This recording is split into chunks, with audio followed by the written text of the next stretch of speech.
Neonic Void Productions presents.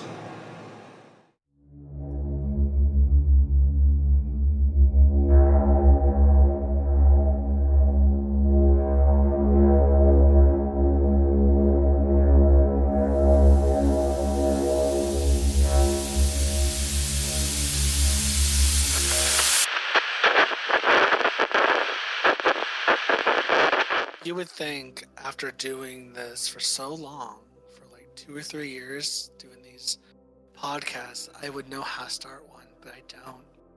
Hi, welcome to House of Ideas. I am your host. I keep wanting to say host and DM. I'm not DMing this. What the fuck? I am your host, Devin, and today we're bringing back a previous guest. Bringing back Wick. Hello. Hi, Wick. Happy to be here. I'm super excited for this one. Of course. Now, if you guys remember, for you listeners that have been listening for a while,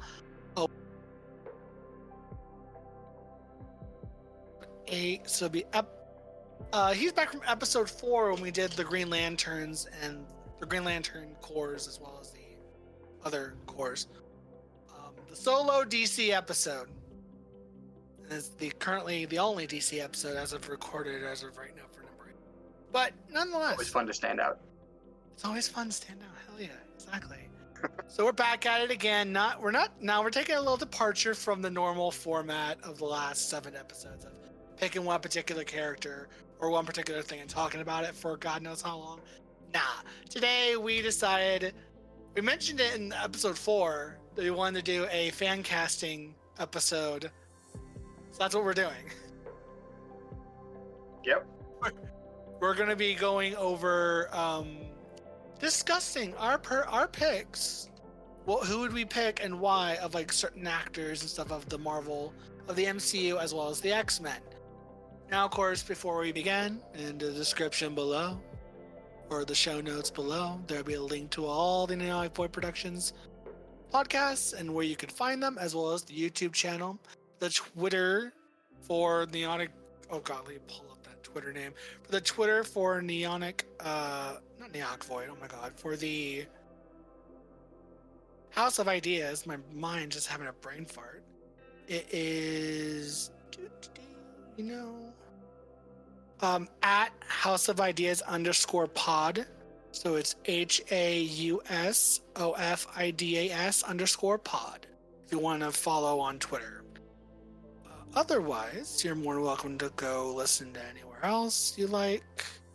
Rate, subscribe, comment, all that fun jazz. So, on to today's subject. Going to jump right into the game. So, we decided and agreed upon doing the MCU as far as like recasting, and then we also decided on there's 3 roles that we will not touch for now. Granted, we chose different 3, which is fine. I chose 4 technically, but We'll that's come to an perfectly agreement. fine. Yeah, we'll come to an agreement. And if not, when we get to those certain characters, I'll just say, oh, I kept them the same, and you can offer up a fan cast that you would cast them as, and then we'll go from there. So, Yeah. Well, before we get started, do you want to go over the rules so that people at home know how to play? yes. All right. So the game is called Fancast. It's a fun little icebreaker game that you can play with your friends or people you've never known or you've never met. Excuse me, I can't words. This is going to be a great episode. I can't talk. Where you just kind of get to know each other based on their opinions. So the way it works is you choose one franchise, specifically movies, TV show, however you like, that has already been developed. Future projects that have not been created do not count and cannot be used for the game because there's nothing to fan cast if there is no official there is no official cast. Movies and shows like I said, that have not been made public don't count. So, for example, saying we would like Keanu Reeves to play Darth Revan. It doesn't count. Darth Revan is not a Star Wars character that has been developed in live action yet. You typically pick 1 to 3 actors to remain as they are within that franchise. For example, one idea would be like keeping Robert Downey Jr. as Iron Man could be an option. And that just means that you cannot change Robert Downey Jr. into any other role and no one else can play Iron Man. Makes it a little more difficult because then you have to work around that. And the object of it is to try and represent the character as accurately as possible. Accuracy should probably be determined at the beginning. Are you aiming for the live action accuracy or are you aiming for source accuracy? Because sometimes those two things don't match. I think for ease, we should probably stick to screen accuracy. Source accuracy will probably come up once in a while. Yeah. But for the most part, I kept to on-screen accuracy, but I kind of threw in some more comic origin accurate ones, for especially when we get to certain characters. But no, outside that, that's pretty much live action accuracy. Yeah, that's pretty much it. And another thing to take note of is that the more content that has been created for a specific franchise, the easier the game is, or the harder, depending on how you want to look at it. So you could do things like Marvel, DC, Harry Potter, Lord of the Rings, Witcher, Star Wars, Star Trek. Again, can't words. The list goes on. There are some exceptions to this where like single one-off movies, like anything Tim Burton has put out, could be really fun. You could even do like a whole Tim Burton game. Just do all the movies he's done. And the stipulation is you don't reuse an actor, even if Tim Burton did it with Johnny Depp. Yeah. So that's pretty much it. That's how you play. You just banter back and forth until you come to an agreement. Or don't. Yeah, or don't. Right. Okay, so to start things off, we're going to go down the line of the Avengers. All right. So, first one is Iron Man. I decided to keep Iron Man the same. I would agree. Yeah, because I could see other people playing Iron Man, but Robert Downey Jr.'s Iron Man was chef's kiss. Absolutely. So good. I think that there's a level of flippancy that he brings to the character that I don't associate with anybody else. I think he did a phenomenal job and he deserves to stay the same. So yeah, RDJ stays as Iron Man. Okay. Next up on the list, Thor. Okay. I'll let the guests go first. Who did you envision playing Thor if it wasn't Chris Hemsworth? Wasn't Chris Hemsworth? Let's see.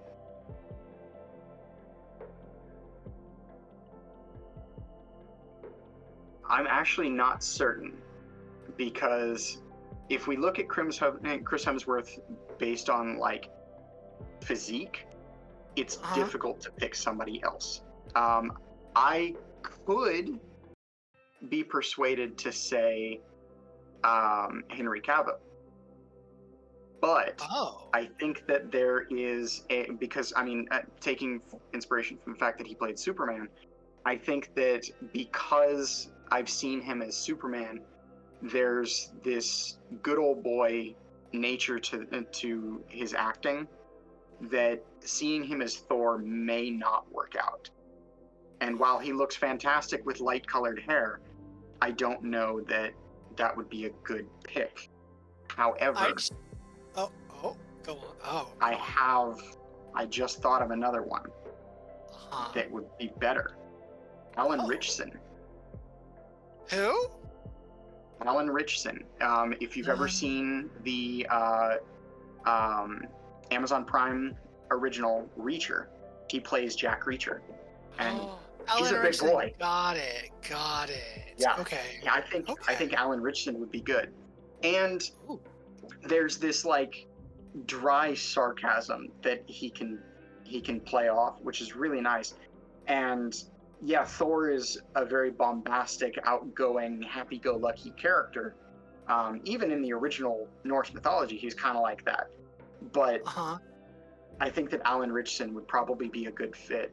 And this is like totally overlooking the fact that the dude put on 30 pounds of muscle for the Reacher character, and then added another 20 pounds for season 2. So I think that he would be a good fit. Okay. I see what you threw down for Thor. I chose an out of the box pick, but in a weird way, I think he could do it pretty well because this actor's played a character that's been on the, I don't want to say Viking side of things, but he was in the, oh God, what the hell was that movie? It's Tom Hardy, by the way, I'm talking about. Tom Hardy. Okay, I could see that. Tom Hardy He's has played range. a character that's, yes, and granted, he's not necessarily built like Chris Hemsworth, but Thor, like in the comics, compared to like the mythology, the comics is not built like the mythology either, because in the mythology, Thor's a hefty big boy, and he's a ginger. He's a big old boy. Yeah, he's got red hair, red beard, big old belly. Thick. Loves his mead. Yeah. He a thick boy. But yeah. And I think Thor, Tom Hardy as Thor, I envision like a Thor that's somewhere in between the comic book MCU Thor and the mythology Thor. Like somewhere in the middle where he's buff, but he's not as buff. If that makes sense, and throw in more of because Tom Hardy's played is it the Revenant? That's not the Revenant. That was fucking what's his face? There was a movie that he was in that he played more of a Viking-like character. No. Tom Hardy was in Revenant. He played John Fitzgerald. Yeah. And Leonardo DiCaprio was Hugh Glass in that movie. Yes. Okay, you're right. Okay. Yeah. Yeah. He's played characters that are very, I wouldn't say Viking, but like Viking-esque. I could see him holding Mjolnir and like wrecking shit. Oh, absolutely. But I can also see your pick too, Alan. Okay. Richardson. So. Richardson, yeah, Alan Richardson. Now, I've got one more, and I promised before we started recording that I was going to throw a wrench into things, and here it comes. Yeah. One more pick for Thor, and then we can hash it out as to which one is our final pick. Alexander Ludwig. You might remember him as Bjorn from Vikings, the TV show. Oh. Yeah. I also know him from the. I Am Number 4. I Am Number 4. Ooh, they're going. He also in Hunger Games. Yeah, he was in Hunger Games, and if I remember correctly, he was also in. Never mind. That's not him. I thought maybe he was in the movie In Time, but I don't think that's. Wait, hold on.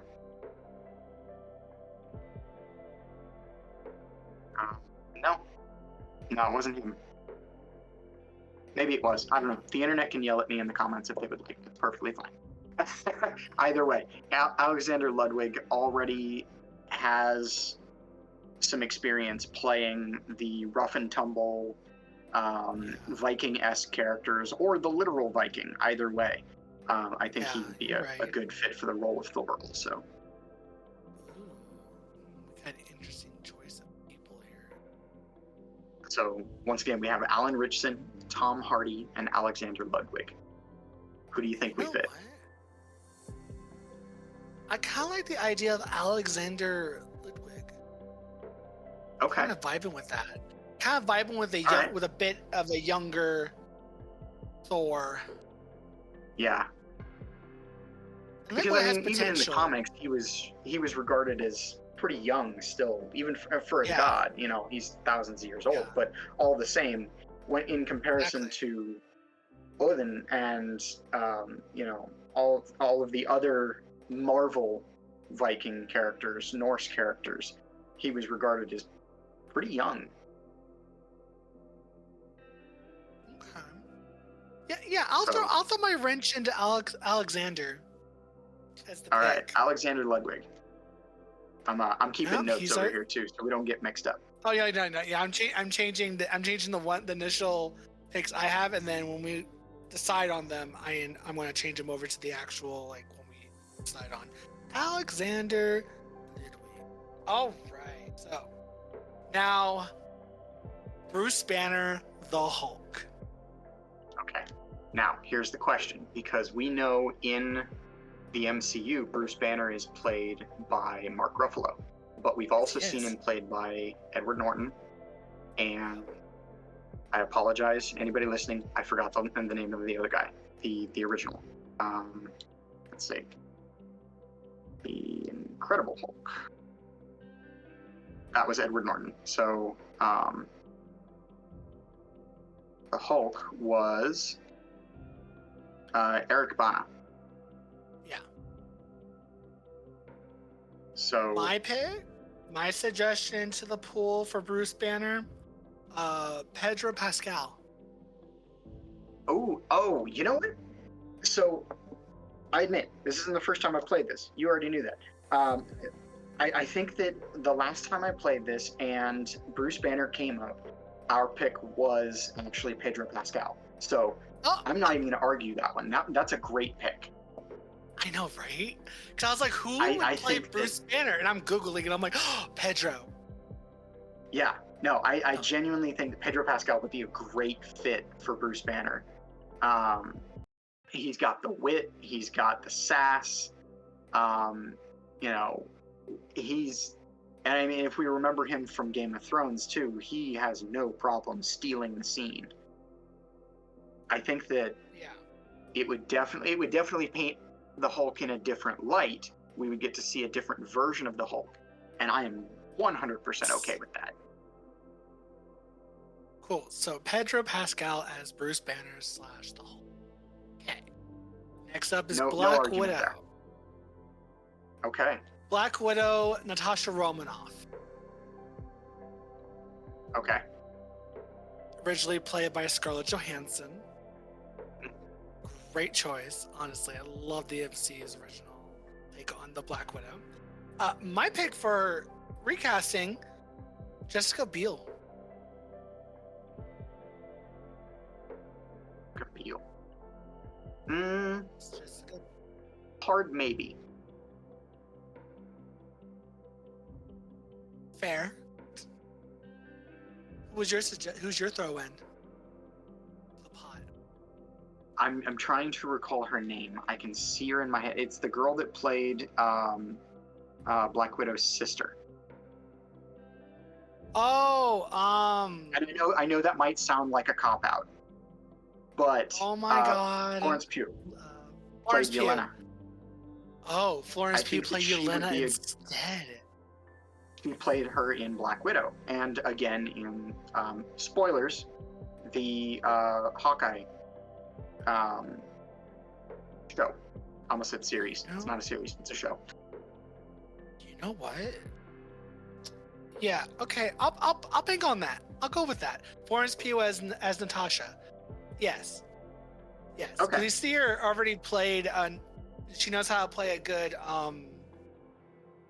a Black Widow in general.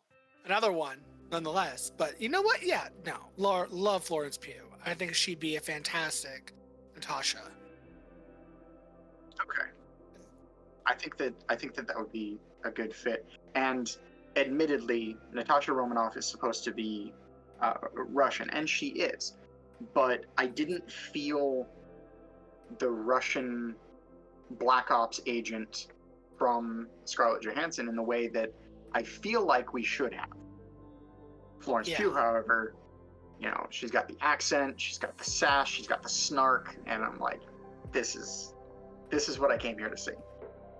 With Scarlett Johansson's Black Widow, I interpret it as she's been so acclimated into living over Type. Yeah. in America for so long, she lost the accent. She kind of lost that edge, that Russian That's edge fair. she has. I'll- That's the way I interpreted it, but no, definitely, fucking Florence Pugh playing Yelena really grabs the more of the Russian vibe. So no, I think Florence Pugh would play a great Natasha. Next up is Hawkeye. Okay. I'll have you go first. I'm thinking. No. I want the movie, not the TV show.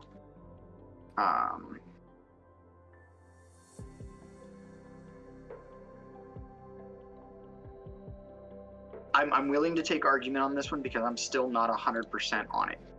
But Colin Farrell, Colin Farrell. yes, who also, conveniently enough, starred in a movie with Jeremy Renner called SWAT.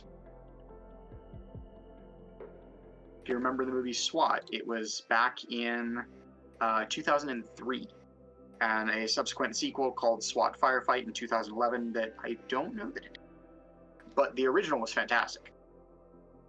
Colin Farrell. Okay. Interesting choice. Did not think of him. Mhm. Okay. I will throw a wrench. Not really a wrench, because he's the first person that came to my mind. Jensen Ackles. That's Ackles. Okay, so I actually have him pegged for a different role, but Oh. let me yeah, I'll save that. But because we may have to revisit a couple of characters. That's true. That's true. We might. If we get Yeah. doubles, we might. Yeah. Mm-hmm. So Okay. Yeah. Jensen Ackles would not be a bad fit. But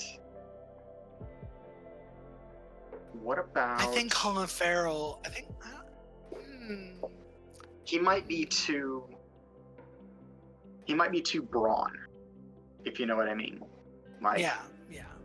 Jeremy Renner has this like relaxed air about him as the character, Yeah.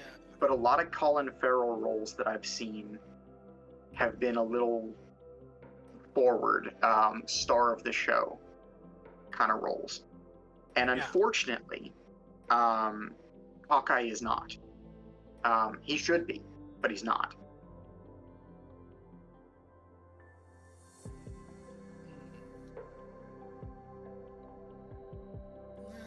What was I watching recently?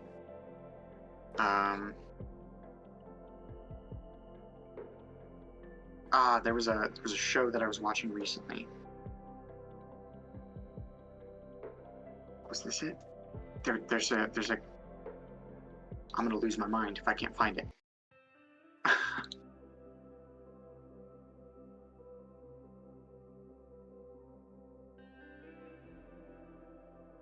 I can't find it. I don't know.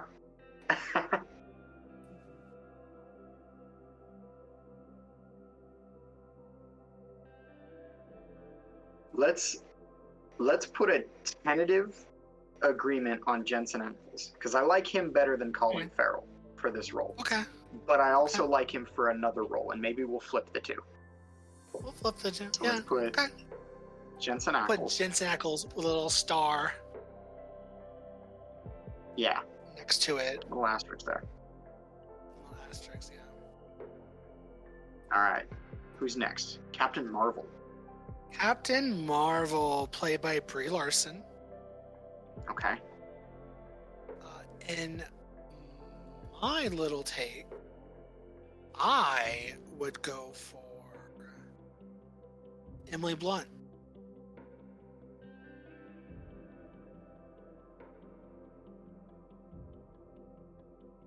Blunt.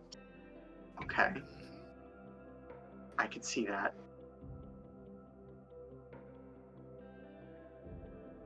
But I wonder if we can go further Oh. and say I'm gonna rabbit hole my search here. And I'm gonna Okay. start with Emily Blunt. And I'm gonna look at the roles that she's been in. and I'm curious if we can pull. No? I think that might be a good pick. Yeah. Because we're not talking about the Fantastic Four, because if we brought in the Fantastic Four in this, obviously she'd be Invisible Woman, period. Oh, yeah, But easy. since we're talking about Easy. period. But yeah, if we're We'll talking about we'll get back to them later. But I think Emily Blunt would be an interesting choice for Captain Marvel. And I think she was. I know she was. She might be in the front. She might be in the what do they call it? Not front runner for Captain Marvel. But I think she was one of the actors they were looking at for Natasha. Also, back in the day before they decided on Scarlett Johansson. Fun fact.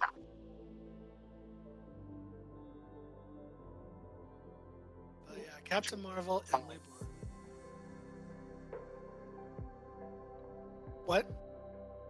There was a. Okay, have you seen the show Peaky Blinders? Nope. Oh, fantastic show. Absolutely recommend you check that one out. There is. I don't think this is her. No, this is not her. So there was a lovely actress who played, and I haven't watched it in a long time, so I apologize. Who played a supporting role to Cillian Murphy, who plays Thomas Shelby, and she.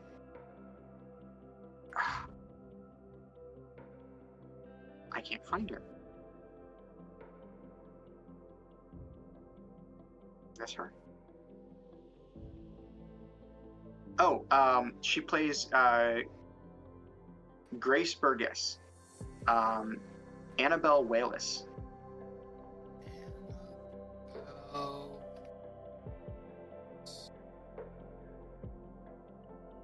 As Captain Marvel? As Captain Marvel.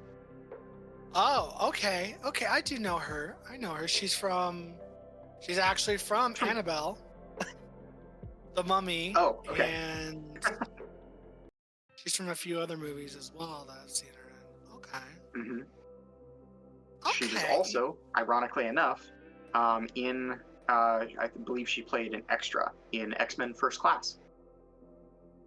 Has her listed here as just co-ed, which means that she didn't have a name. She was an extra, but she was in it. Okay. You know what? I will go with Annabelle because Emily Blunt is a safe choice for that, and I kind of feel like Annabelle would be an interesting choice to see what she would do with a role like that. Yeah. No, I will ballpark it with you. I'll say Annabelle Wallis. Okay. Because Annabelle Wallis for Star-Lord. Or for Captain Marvel. I'm sorry. Yeah, Captain Marvel. I'm typing and talking at the same time, and it's not working out. Speaking of Star-Lord. Next on the list. Star-Lord. Star-Lord. Originally played by Chris Pratt. Yeah. Who did you have? I went with the younger. If we decide to do the movie now, make him a bit younger, Dylan O'Brien. Dylan O'Brien.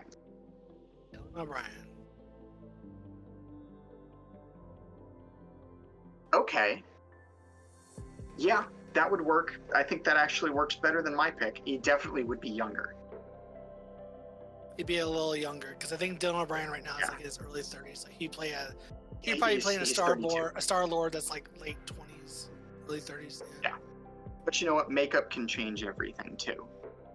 But yeah, he's only 32 right now. But not a bad pick. Who was yours?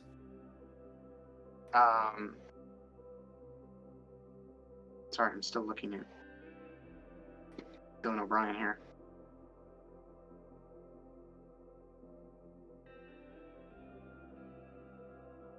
I'm going to say my pick, believe it or not,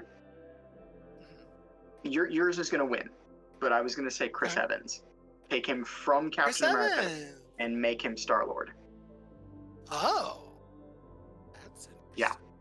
Because we saw him as the Human Torch in the original Fantastic Four. I told you I was going to bring it up again. But we saw him as Human Torch, and he's got the ability to play the happy-go-lucky, make cracking jokes, sarcastic, and he was also in American Pie.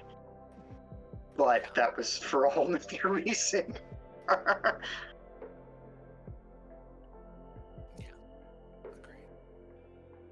But I think your Dylan O'Brien will probably beat out Chris Evans, in my opinion. I like the idea of a younger Star-Lord.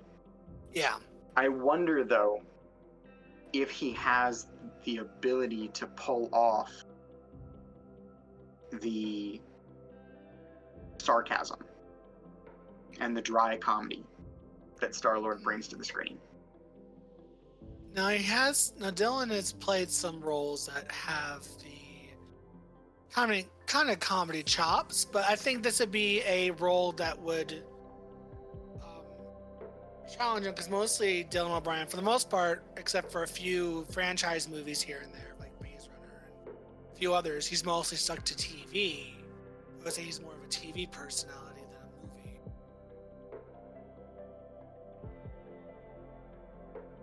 I think this would be a good role, a good kind of kickstart to him to get bigger in the world of film.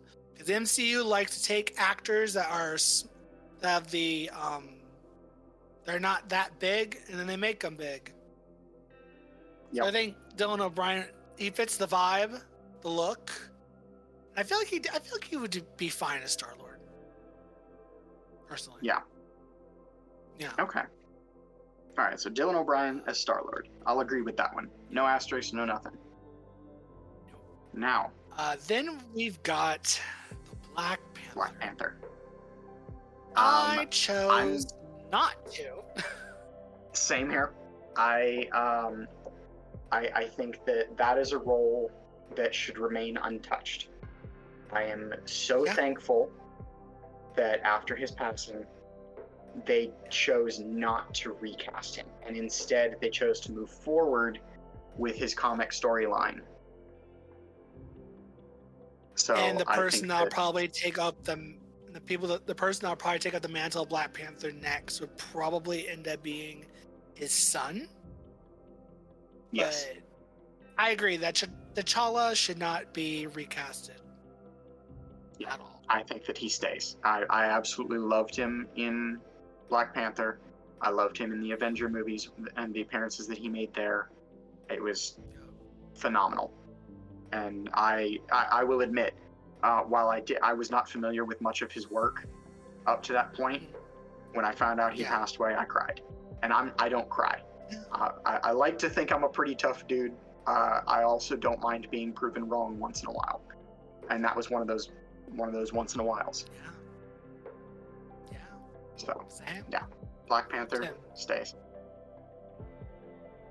Vision. Next up on the list, Vision. Yes, Vision. So, originally played by Paul Bettany. Yep.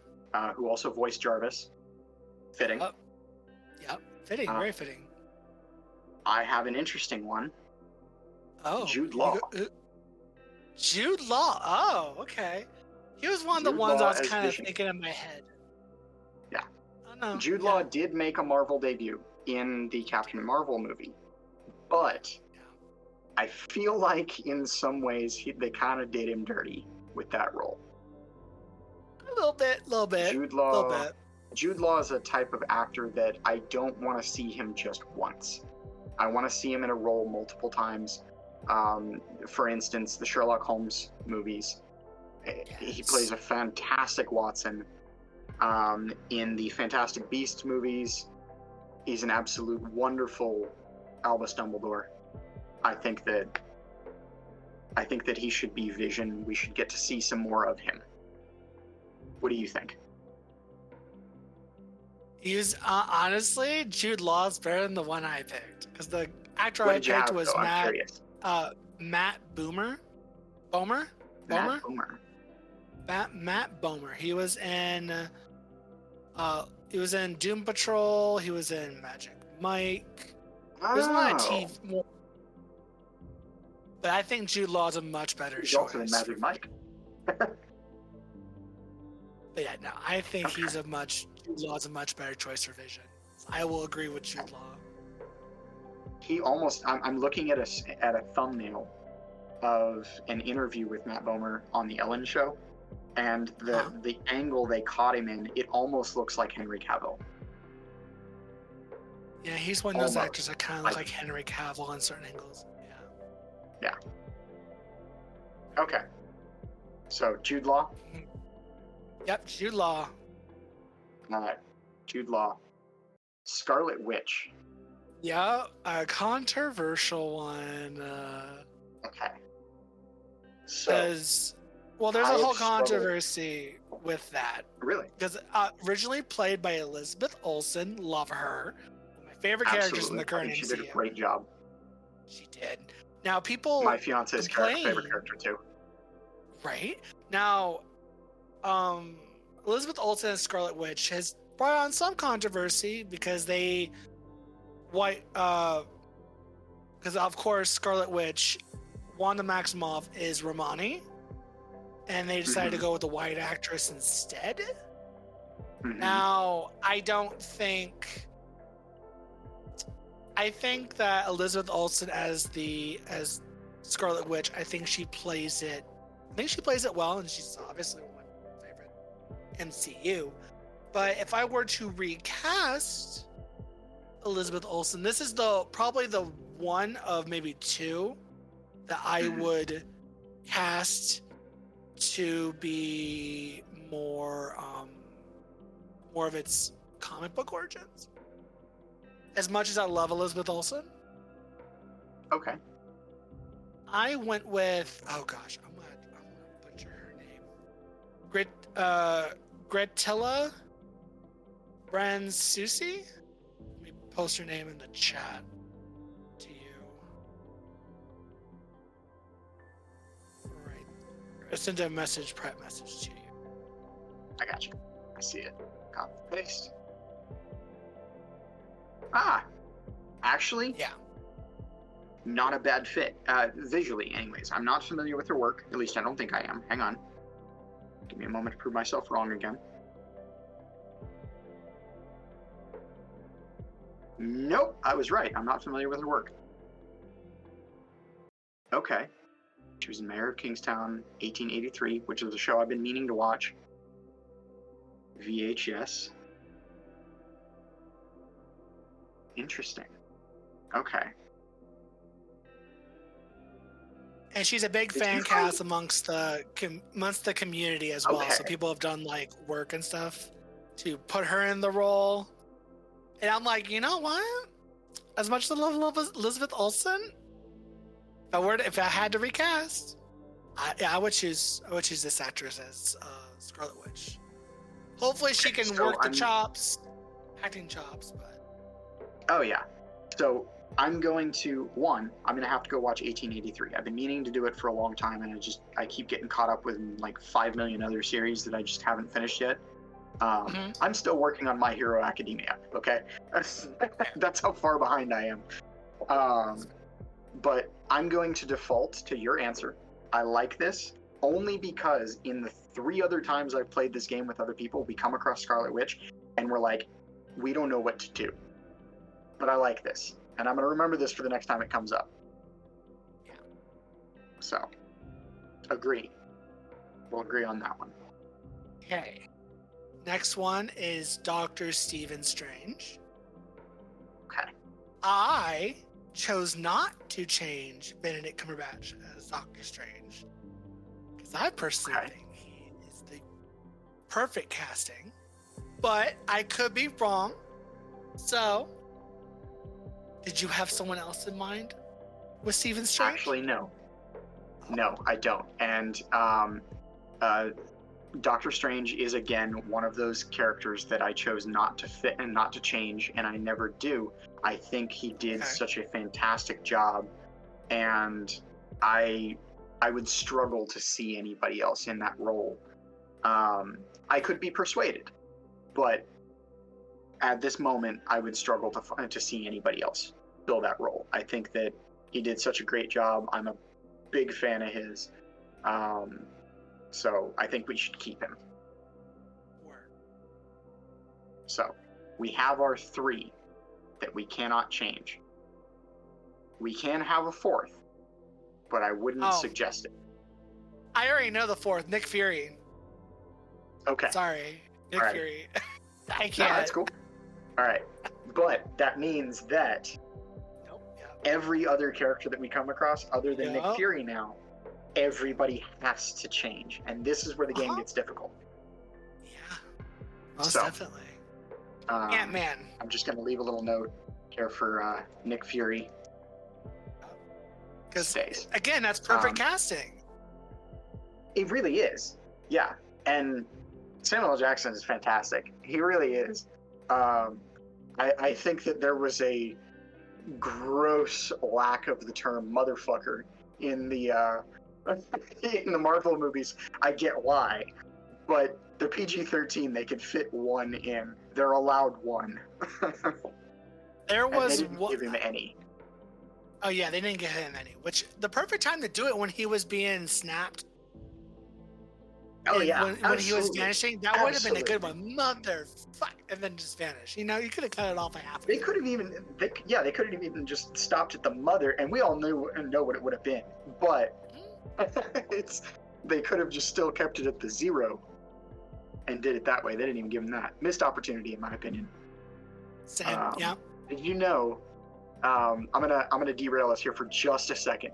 When Samuel L. Jackson was playing Mace Windu in the Star Wars prequel trilogy, he actually has the letters, I believe it's badass motherfucker, engraved on his lightsaber. Oh my god. Of course he would. Lightsaber hilt engraving. Oh no, excuse me. It's not badass motherfucker. It's BMF for bad motherfucker. Yeah. And it is engraved. I'll send you a picture of it. It's fantastic. Now,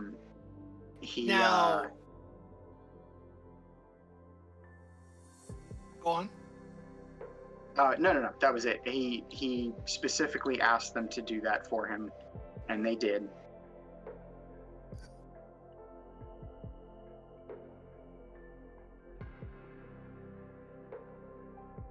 Holy shit. Yep. Sure there are actually replicas out there that you can buy that have the engraving too. They're not cheap.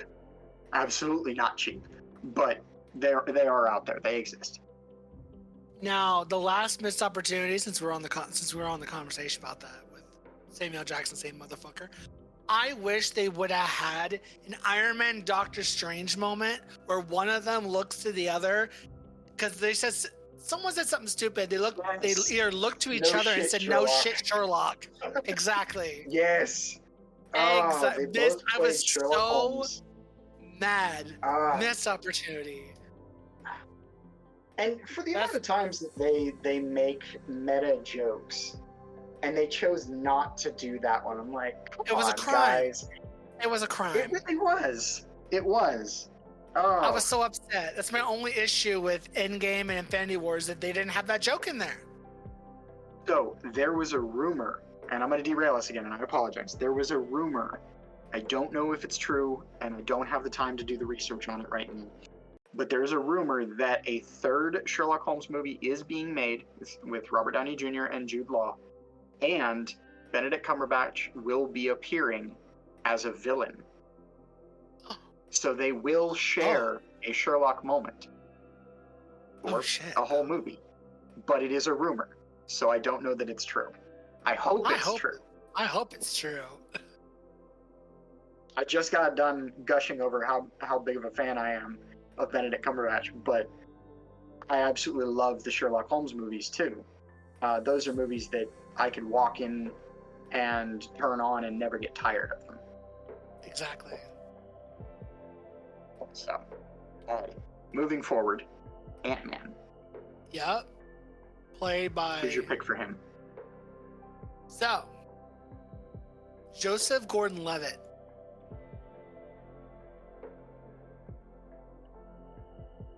I could see that. And on top of that, he was also one of the actors that was on the when they were picking their actor. He was on the final list. Was he? Huh? I didn't know that. He had the potential to play Ant-Man. Paul Bettany obviously got it, which Right. love him. But then, yeah, I'm so glad that he got it. same. If I had to recast, yeah, Jordan Gordon-Levitt. Okay. I think that's going to beat out my pick. And I'm sure that I can already hear the groans from the listeners when I say this. But I think that he would probably be a good fit too, is Mark Wahlberg. Mark Wahlberg, okay. Yeah. Okay. Specifically for Ant-Man Okay. and nobody else. Okay. I could see that. I could see him playing a role like that. Okay. But I think Joseph Gordon-Levitt takes the cake on that one. Yeah. If for no other reason that he was already the meta pick and just got beat out. Yeah. Next up, The Wasp.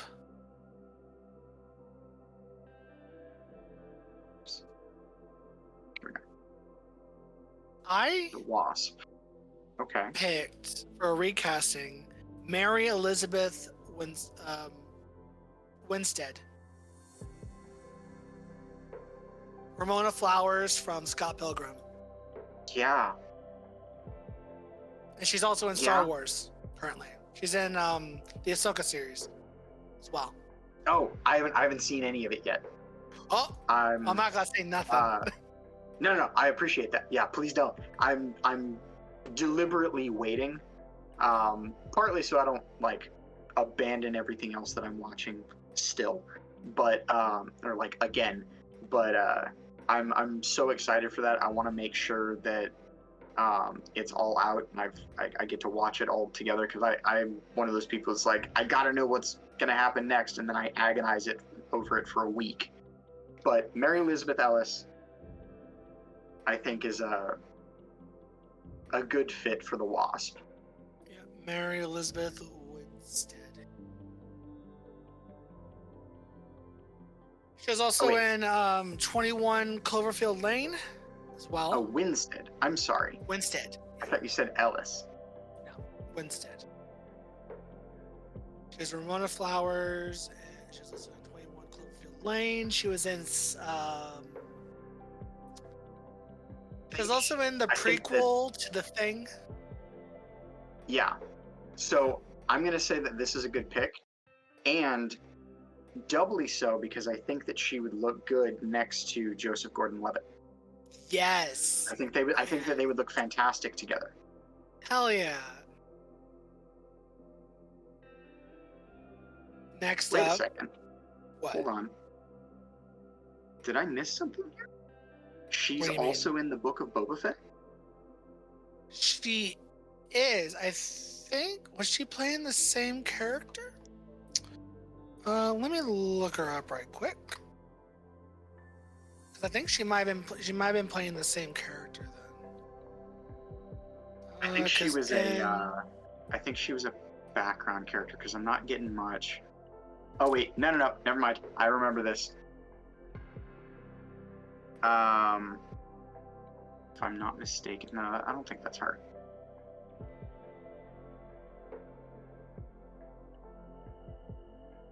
Okay, I don't think she was in Boba Fett. Yeah, I don't know. She plays General Hera Syndulla. Oh, Yeah, because she's from Yeah, the no, she animated. definitely She's from the wasn't. Rebels. Yeah, right. so she plays that role in Ahsoka because Ahsoka is kind of a sequel to Rebels in a way and all that stuff. I'm not going to go in too much into it, but just know that it's connected to Rebels. So she plays Hera.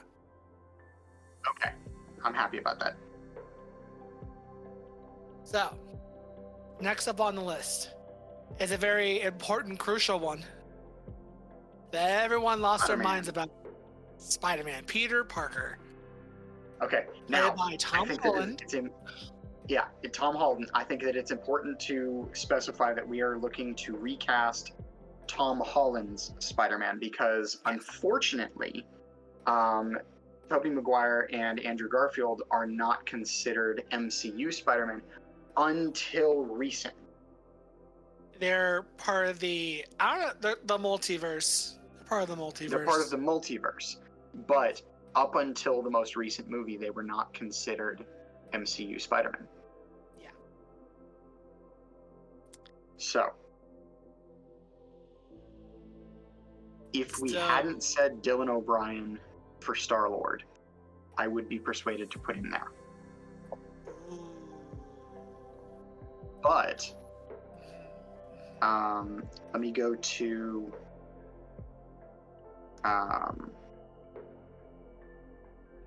a very popular series that is about to end, I believe, next year.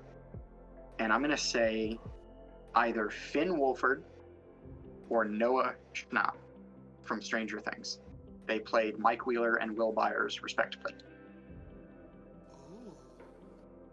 I chose Asa Butterfield. Ender's Game. If you want to know a role that he was in. Yeah, he would work too. Who are the two people that you named? That either Finn Wolfhard, who was also in It, Chapter 1, with Bill Skarsgård, the new one, and Noah Schnapp, who played Will Byers in Stranger Things. They both were in Stranger Things.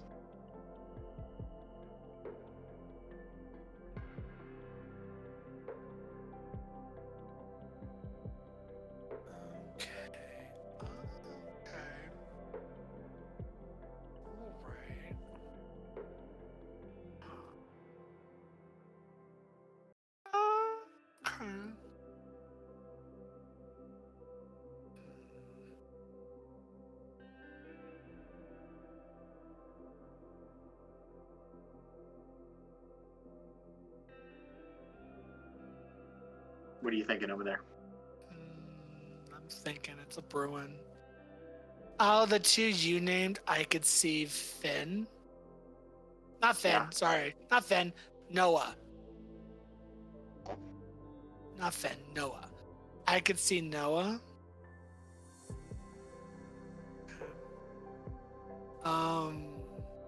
And the reason why I chose Asa was back when they first talked about doing Spider-Man for the MCU, it was down to, if I remember correctly, I know Asa was in the final countdown for that.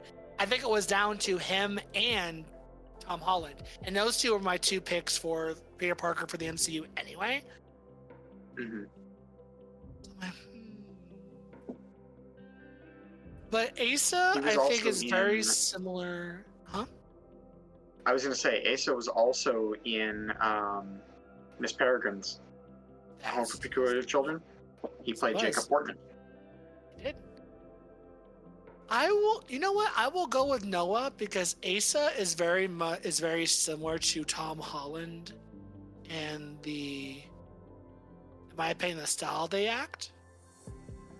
So I think Asa's a bit of a safe ball, and I kind of like the idea of Noah playing Peter Parker. He'd be a out of the box choice compared to everyone that's played Peter Parker so far. But I think that would work in his favor, of like the socially awkward Peter Parker. So I'll go with Noah.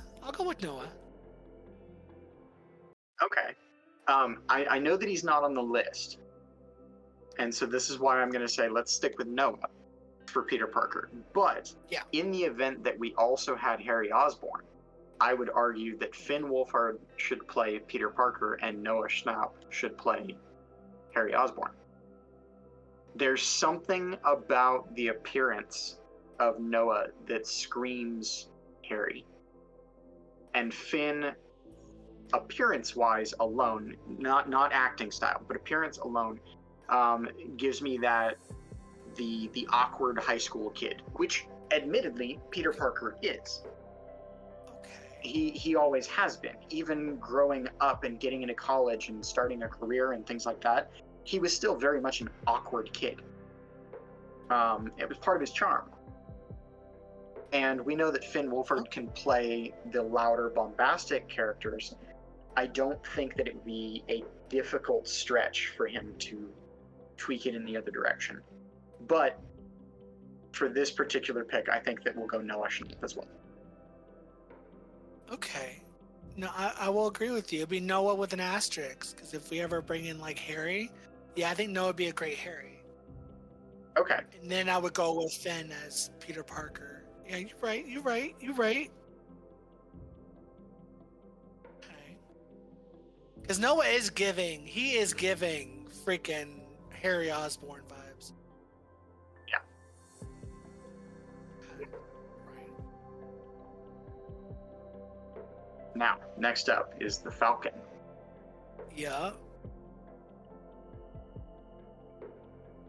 I have a pick, and I'm not 100% on board for it, but I think it would be a good pick, and that's Michael B. Jordan. I literally put I put Michael B. Jordan as well. Yep, I did. I did.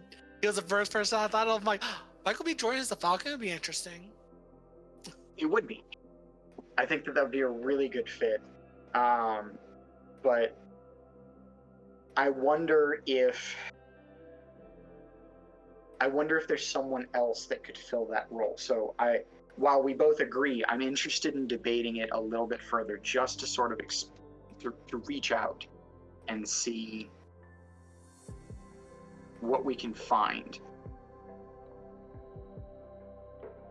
Okay.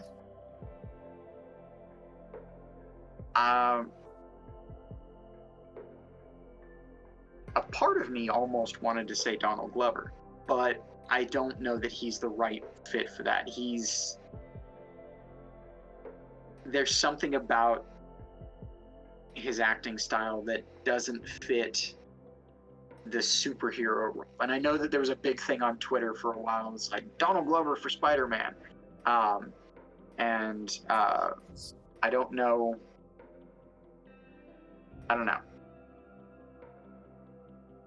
People were wanting him to play Donald Glover as Miles Morales, but they ended up putting him as his uncle, the Prowler, anyway. Yeah, and I think that was kind of cool. That was fun. Though at the same time, if we want to bring in Miles Morales, I would say Caleb McLaughlin, who was ironically also in Stranger Things. Okay, all right. I see what you're throwing down. But I think that for the Falcon, another good fit would be, because it's already played by Anthony Mackie. Yeah.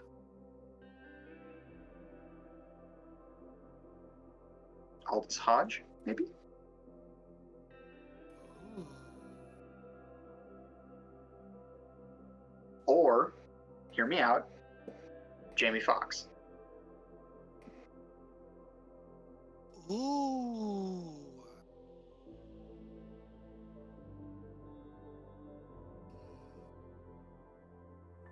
Okay. I'm still on board for Michael B. Jordan, but I could be persuaded to one of the others that I just named.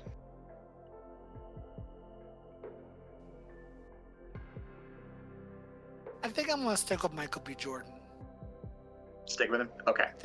I'm gonna stick with him. Alright. Now, War Machine. Winter Soldier. War Machine? Sorry. No, I jumped the gun. Winter Soldier. You're right. That's okay. I was like, wait, did I type this down wrong? No, Winter Soldier. Right. Winter Soldier. All right.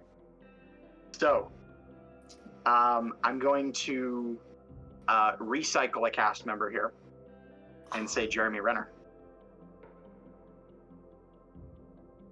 As the Winter Soldier? Uh-huh. I am the reason for that choice is, and I mentioned it before, I'm thinking back to his role as Gamble in the movie SWAT. Okay. He was essentially he was the antagonist in that movie. Well, not essentially. He was the antagonist in that movie. But he started out as the good guy. He was the protagonist's best friend. They went through training together, and they both got shit canned, and Colin Farrell stuck around, and Jeremy Renner's character, decided to quit and left and took up a life of crime. Sort of, in a weird way, sort of mirrors the Winter Soldier story. He started as a soldier. He was a good guy. He was, a protector of the weak, and then life dealt him a shit hand, and he became something of a villain, who later redeemed himself. But I think that because I've already seen him play a character that does that, has that story, given more time, more movies, we could really delve further into that. And I think that he would be a good role, or a good fit for that role.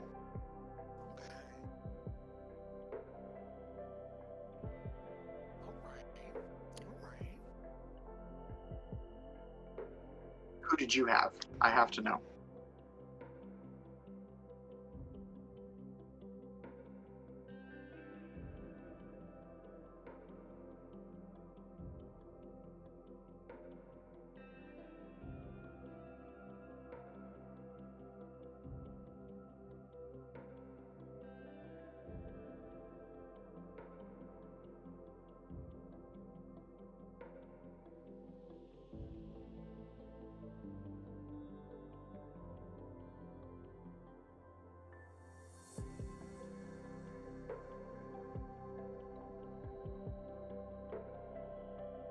You there? Yep, I'm still here. Oh, did you hear me? Nope, it was complete silence, actually. Oh, my internet probably went out. So I Oh, no. originally said Zac Efron, but I want him as the Human Torch, so I threw him out. So I go with my other person, Robert Patterson.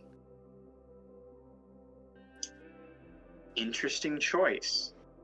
I think that could work, because if you think back when he was chosen to play Bruce Wayne in the new Batman movie, the world was shitting on him, and he killed it. He absolutely It's because of Bruce Wayne that I'm like Robert Patterson. Yeah. Though here's the thing, though, is that everybody remembers him as the Twilight vampire, and let me tell you something. Nobody hates Twilight more than Robert Pattinson. Okay, nobody. All right. He hates that role. He hates those movies. He hates everything associated with them. But that said, he has a track record of playing some darker noir roles, and I think that's why he was a perfect fit for Batman. Yeah. I could see him as Winter Soldier. It's not quite as dark, but I wouldn't be against it. Now it's down to Robert Patterson and Renner. Jeremy Renner. I think that the only reason I wouldn't say Robert Pattinson is, and this is going to sound shallow at first, but it's one of the things that you have to look at when you're casting, is physique. Seeing a buff Robert doesn't sound right to me. It could totally happen. It could totally be done. But the Winter Soldier is supposed to be this, like, jacked brute of a soldier. Jeremy Renner or Robert Pattinson. And I will take back everything I said about Robert Pattinson. I did some research. Ooh. And I could be persuaded. So I will leave the final decision up to you. Jeremy Renner or Robert?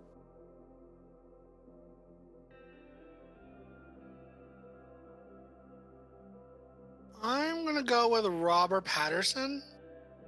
do with the. I think he'd be a very interesting pick with the Winter Soldier, as well as who I chose for Captain America. So it's gonna be interesting when we get to Captain America, because I think him and Robert Pattinson would be an interesting duo.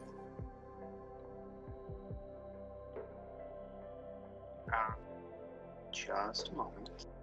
I have a list of actors in front of me, and I'm going ahead and inputting my answers for a couple.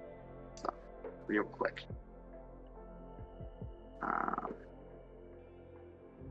That'll do. We'll get to the rest in a moment. All right, so next on the list, War Machine, Iron Man's best friend. Originally played by Don Cheadle. Well, not originally, but more frequently played by Don Cheadle. I think that a good fit for him would actually be Anthony Mackie, the actor for The Falcon. Oh, Anthony Mackie. Okay. Mm-hmm. Okay. All right. You know what?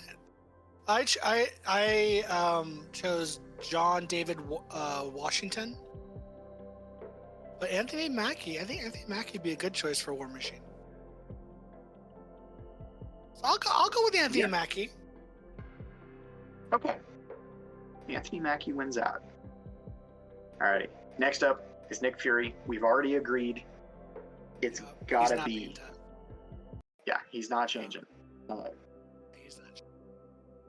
Okay. Now for a tough one, Nebula. And the reason I say it's tough is that we now have to focus on acting capability, less so than appearance, because, let's be honest, she's going to be under a metric ton of makeup and prosthetics for this role anyway, so her appearance for the character, for the role, doesn't necessarily matter as much as the acting capability. So, what do you think? I was stumped on finding an actress to recast for Nebula. I was stumped. Do you have a pick? I don't. And that's why I said it was difficult. I don't have one. Yeah. But we have to, because we've already got 4 that are slated to stay. That's true. We do. We surely do. Okay. I'm gonna throw something at the wall, see if it sticks. Jennifer Lawrence. Is it funny that I was thinking the same thing? It's hilarious. Yes. Jennifer Lawrence, because of her role as Katniss Everdeen, we've seen that she can visibly portray the emotion of pure, unbridled rage. Yeah. And if any character in the MCU is going to be associated with that, other than the Hulk, because that's the cop-out easy answer, it's Nebula. Yeah. So I think Jennifer Lawrence might be a good fit. Either her or maybe Sophie Turner, who played Jean Grey in First Class. That was another one I was just thinking about too. Sophie Turner. Mm-hmm. Ooh, Sophie Turner or Jennifer Lawrence? I would probably say Sophie Turner, because I know Jennifer Lawrence doesn't like being under a lot of makeup. That was her biggest thing with being Mystique in the newer X-Men films. Yeah, I can understand that. She did not like ever being under all that makeup. Hell, she didn't want to do the last one she was in, but she was kind of forced to under contract. So with that in mind, I think I'm going to go with Sophie Turner. Okay, Sophie Turner, only because in our cast we asked Jennifer Lawrence and she turned us down because of makeup. Yeah. Got it. She turned us down. Yeah. Yeah, just like, you can go fuck yourself. I'm not doing that again. Yep. Mm-hmm. Alrighty. Quicksilver. Oh, I have a pick, Quicksilver, but I'm interested to hear yours first. So, finding a Romani actor is a bit on the tough side, because I've been looking through fan casts forever for Quicksilver and I can't seem to find one. that I like. So I'm going to try to go for the middle ground here. I have two choices. One is Jesus Castro, Spanish actor. Okay. He kind of looks like he kind of See fit the that. role look-wise. Another one is kind of a crack pick. I'd say it's kind of a crack pick because I don't think he would ever do it. Let alone, I think the fan base would be like, "You're fucking out of your mind." Taylor Lautner Okay. That is. as a Quicksilver. Sorry. Caught me off guard. It's a bit of a weird pick. It is a bit of a weird pick. Yeah, it's a bit of a weird pick. Yep. Alrighty. You got any more? Or, No, it's just those two. All right, I'm gonna go Who's the yours? other direction, and I'm gonna say Nicholas Hoult. Nicholas Hoult. Nicholas Hoult played Beast in First Class, and he also plays Tolkien in the movie Tolkien. Okay.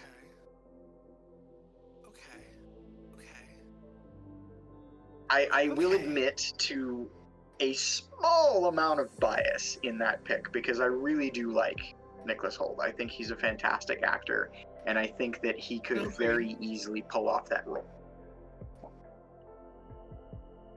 Agreed.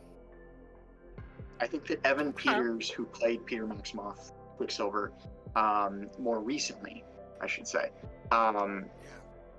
did a phenomenal job.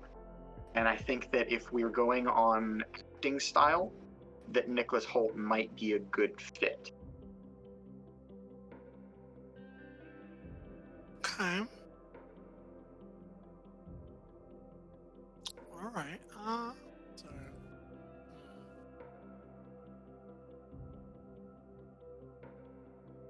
I will go with Nicholas Hoult as well. Okay. I think they can make it work on acting chops. I think he'd do good with the actress that plays Wanda.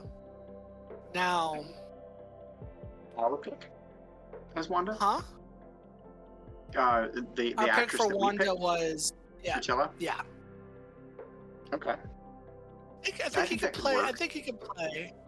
Could work. He might have to stand out in the sun and tan a little bit, but I think it could work. Just a tiddly bit.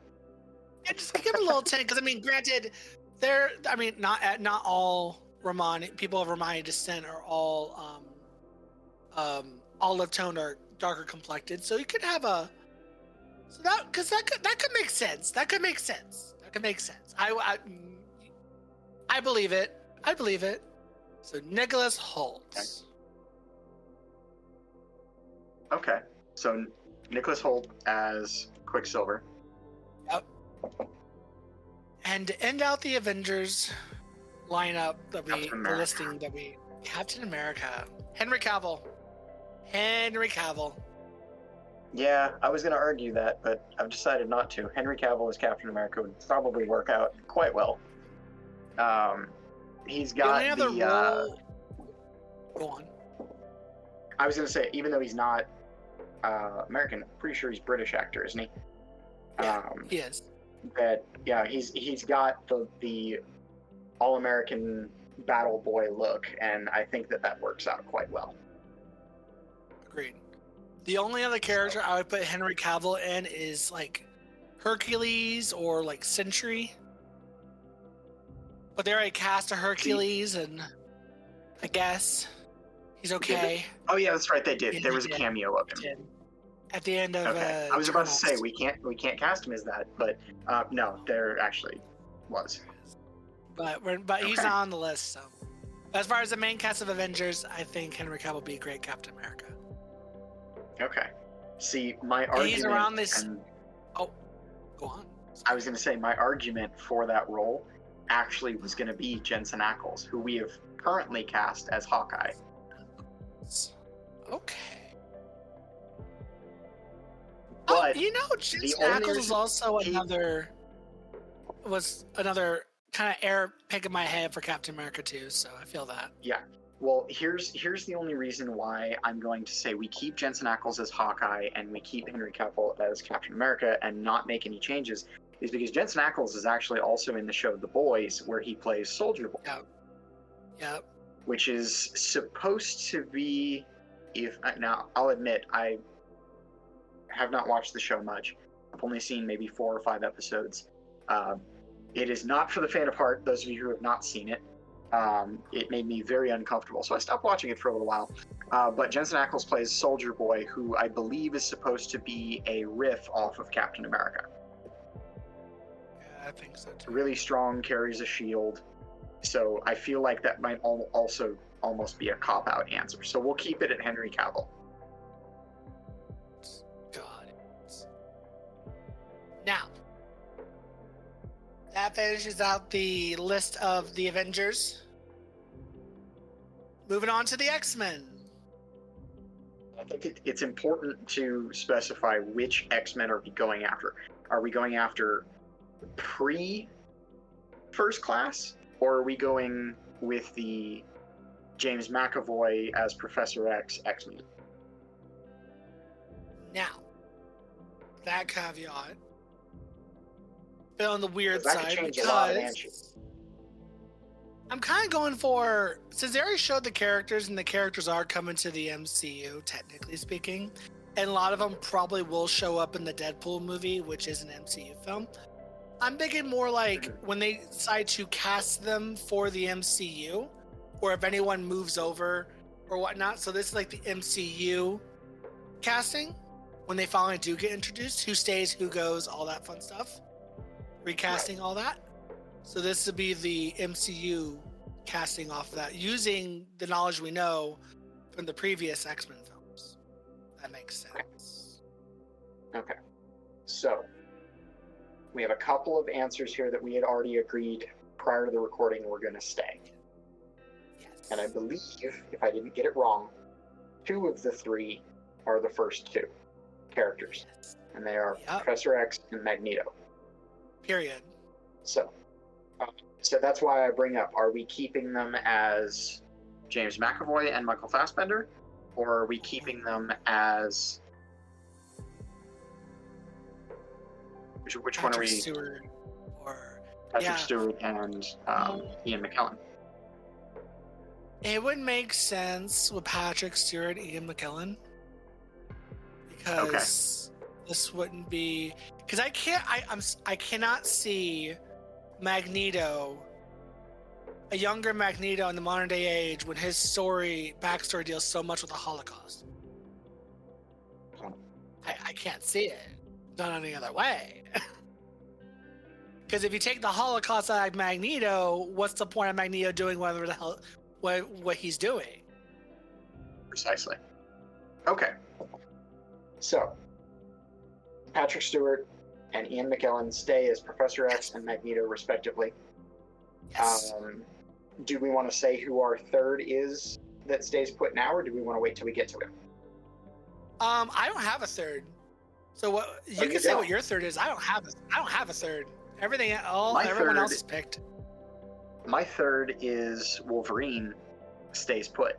And the reason for that is not just because it's Hugh Jackman, but because if you look back at all of the other Marvel movies that have been made, even pre-MCU, even the old Hulk show that aired on television, there have been different actors that played those characters. But Hugh Jackman has always been Wolverine from the start. To this day, has never been replaced, even in cameos. Yeah. It has always been Hugh Jackman, and I think it should stay that way. I mean, I disagree. I agree that Hugh Jackman as Wolverine is top tier. It's like Robert Downey Jr. level casting. But as far as like the bringing him into the MCU, I don't think Hugh Jackman's going to. So, because I think Deadpool 3 was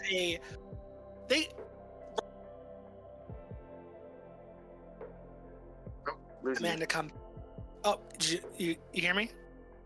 Yeah, go ahead and say that again. I said Wolverine.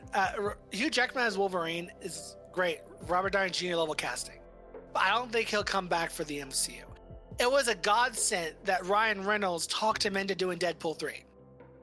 Yeah. Because after Logan, And he it said he does was say done. here, it does say here that Deadpool 3 is scheduled to be released in the US on May 3rd, 2024 as part of Phase 5 of the MCU. So, on technicality alone, he is coming back to the MCU. Yes, but probably just for the one movie. Yeah, it's going to be in the multiverse because Deadpool's not starting off in the MCU proper. No. I think he's going to end it, jump universes, all that fun shit.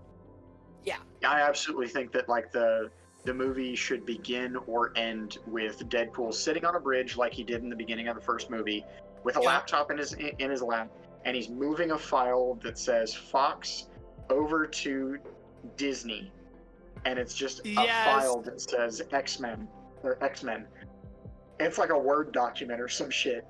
I could love that. And he's just moving it from one file to the next, and he goes, "Oh, you're still here." I will give it to Hugh Jackman. I will go ahead and give it to Hugh Jackman. But the person I picked is one I've been wanting to see as Wolverine, because I heard somebody say it as a fan casting, and I'm like, you know what? I could kind of see it in a weird, cracked out kind of way. And I kind of hope that there's been rumors on who they're looking at, and it might be him. Daniel Radcliffe as Wolverine. Really? Logan. Yeah. There was a big old fan cast following of it for like the longest time. And I'm like, someone told me that, and I'm like, that sounds like a crackhead picking. And I thought about it, and I'm like, after seeing him in some of his roles that he's played today, like an adult Daniel, the roles that he's played today, I'm like, you know what? I could see it. It'd be a weird fucking pick. I can see it.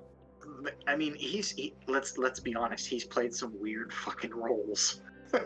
Yeah. All good. Most definitely. But weird. Hell yeah. Most definitely. I think it'd be a fun pick. Will they actually choose him? Probably not. But who knows? Yeah. So we'll go ahead and throw Wolverine out. The whole conversation with Wolverine's it's convoluted. Throw it out. I'm fine with Hugh Jackman. Love him. Always love him. Now. All right. That brings us to I hate. Cyclops. The person I hate the most. Yep. The person I fucking hate the most. I hate Scott Summers so goddamn much. Is it the attitude? Oh, Scott Summers. Scott Summers in the comics is just. I don't. Really? No. Yeah, I hate I'm a Scott DC Summers. kid, so. There was a whole. I'll take your word for it. Little comic book lore with the whole Avengers versus the X-Men storyline, and how he became the host of the Phoenix Force for a little minute. He became a tyrant. In my opinion, I think he became worse than Magneto, but that's just me. I know people are like, Magneto's Cyclops is right about how mutants should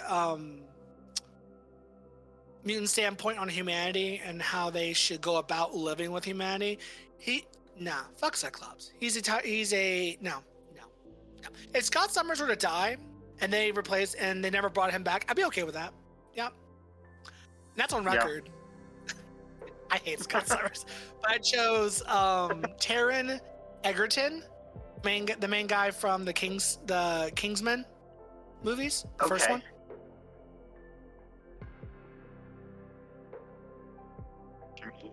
Okay. I have a pick too. It's different. Oh. Yeah. And we've already seen him before in the Avengers, but we didn't pick him for the Avengers. And that is Sebastian Stan, our Winter Soldier. Not our Winter Soldier, but Winter Soldier, Sebastian Stan. Might be a good Scott Summers. Oh. Okay.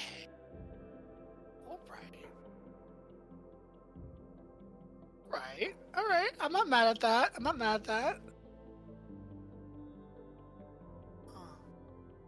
think Taron Egerton would be a good pick too, though. I think that while he's not, I'm not going to say he's up and coming. I will say that he's frequenting my TV a little bit more often than he used to. Yeah. And he's played some really good roles, even in some really shit movies. He's always done well. Yeah. Like, if I had to pick one that he was a shit movie that he did well in, I would have to say it was the Robin Hood movie with Jamie Foxx. I know the Robin Hood movie's trash, but I love that trash. It's so bad. It's so just trash. I love it. Legend and history holds a very, very sacred place in my heart. Not even special, but sacred. And to see what they did with that and the Robin Hood story in that movie, I was so unbelievably upset. I think they tried to meta modernize it way too much. And I think what killed it for me was the scene where the archers, Robin is one of the archers, basically leading a spec ops force through cramped alleyways like they're special forces Marines. And I'm like, the director doesn't know how a bow works, does he? Because you come around the corner, your enemy is less than 6 feet from you. You're not doing any damage. You're a nuisance. Yeah. So yeah, no, sorry. I will rant about that. Let's. I was very upset.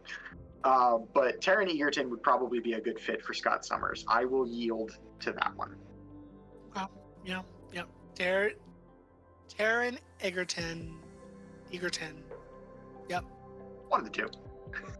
Now my favorite of the X-Men, Jean Grey, Queen Icon Legend, played by Sophie Turner in the newer ones, and then of course played by what is her name? Her name is I'm going to butcher this. It's Famke. Famke Jansen? I don't know. I will butcher that Jansen. Yes, Jansen. Yeah. Love her as Jean Grey. Sophie Turner did a fantastic Jean Grey too. I really enjoyed that. Oh no, yeah, most definitely. My pick for recasting Jean Grey? Go with a younger Jean Grey again. Elizabeth Gillies.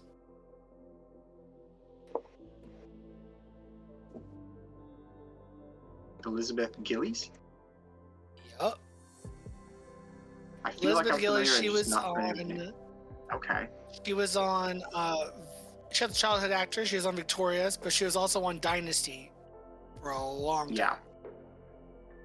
Looks like she was a voice actress in the Catwoman Hunted animated movie as well.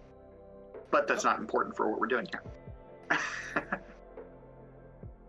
Yeah, I think Elizabeth Gillies would play a fantastic Jean Grey. Okay, I could see it. Give her that self-righteous attitude that Jean Grey has. That she can't do no wrong. Love that. I think she could play that up real good. Who was your pick? Okay.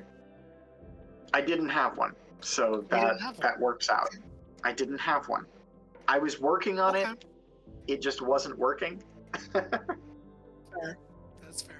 So we'll take your Elizabeth pick. Gillies was. Oh, yeah. Elizabeth Gillies was from a fan pick of mine because me and my friends were discussing about the X-Men, who I should cast. I'm like, Elizabeth Gillies. Yep. Dye her hair red. Put a red wig on her. I don't care. Yeah. Mm-hmm. I want her to be the Ginger Queen.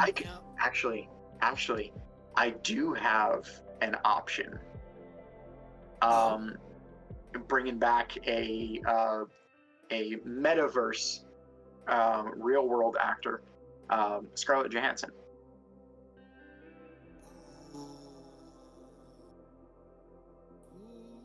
Just thought of it. And you know what triggered it was you said give her the red hair, and my first thought went to Scarlett Johansson. I was like, as Black Widow, was like, it already works. We've seen it.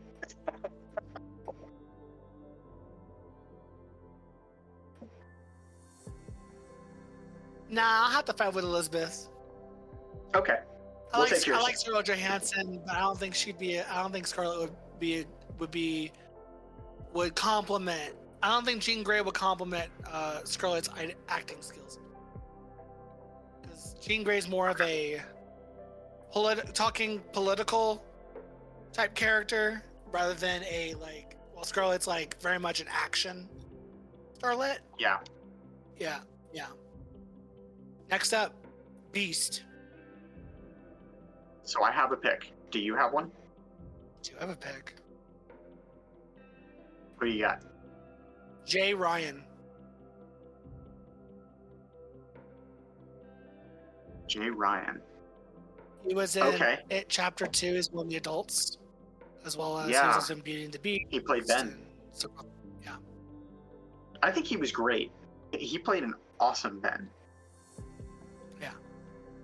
Okay. I could be persuaded.